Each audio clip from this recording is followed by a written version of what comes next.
পুলিশি অত্যাচার ও পুলিশের মদতে তৃণমূলের গুন্ডাদের সন্ত্রাসের প্রতিবাদে পুন্ডিবাড়ি থানা ঘেরাও এবং পথ অবরোধ কর্মসূচিতে জেলা সভাপতি বিধায়ক শ্রী সুকুমার রায় মহাশয়ের বক্তব্য। উপস্থিত ছিলেন সর্বভারতীয় মহিলা মোর্চার সহ সভানেত্রী বিধায়িকা শ্রীমতী মালতী রাভা রায় সহ প্রমুখ নেতৃত্ব ও অসংখ্য কর্মী সমর্থক।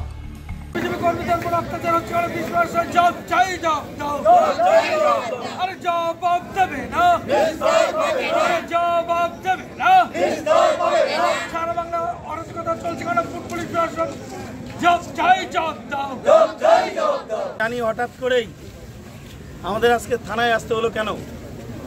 গতকালকে রাত্রে ৩টার সময় আমাদের পঞ্চায়েত বাপি রায় তার বাড়িতে ৩টার সময় পুলিশ গেছে।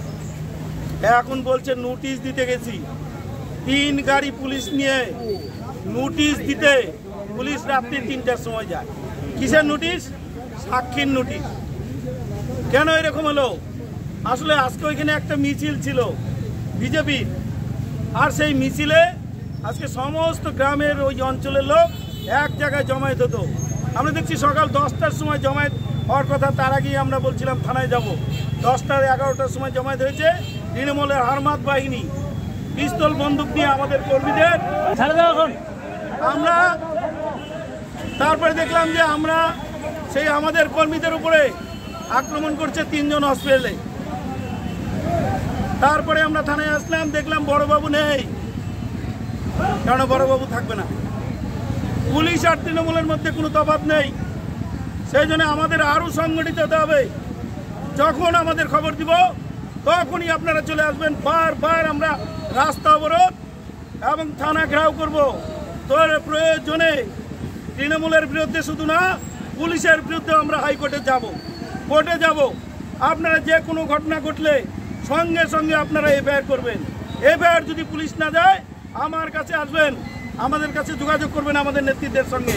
এফআইআর যদি না নেয় আমরা কোর্টে যাব, আমরা ডিজিপির কাছে আমরা কমপ্লেন করব। আমরা সমস্ত কোনো দিকেই আর 1 ইঞ্চি আমরা ছাড়বো না। আমাদের কর্মীদের একটা আক্রমণ করলে ভারতীয় জনতা পার্টি আর কাউকে ছেড়ে কথা বলবে না।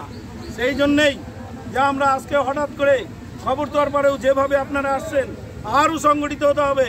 আরও যখন যেখানে খবর হবে সঙ্গে সঙ্গে আমাদের যেতে হবে। আমরা এই যে 3 জন হসপিটালে পাঠিয়েছি, তাদের কেসটা আমরা এখানে করাবো। আমরা জানি ওদের নিজের পার্টি অফিস নিজেরা ভেঙে ভারতীয় জনতা পার্টির নামে কেস দিবে।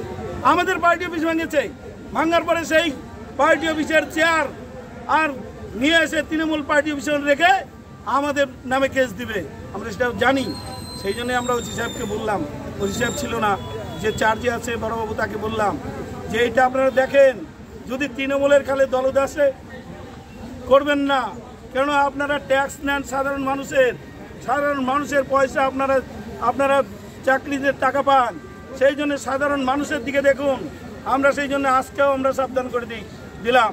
এরপরে আমরা আরও বড় আন্দোলন করব যদি এটা যদি না থামে। সেই জন্য আমাদের অঞ্চলে সমস্ত অঞ্চলের সবাই আমরা সংগঠিত হয়ে একসঙ্গে আমরা লড়াই করব। এটি আমাদের আজকের আলোচনা।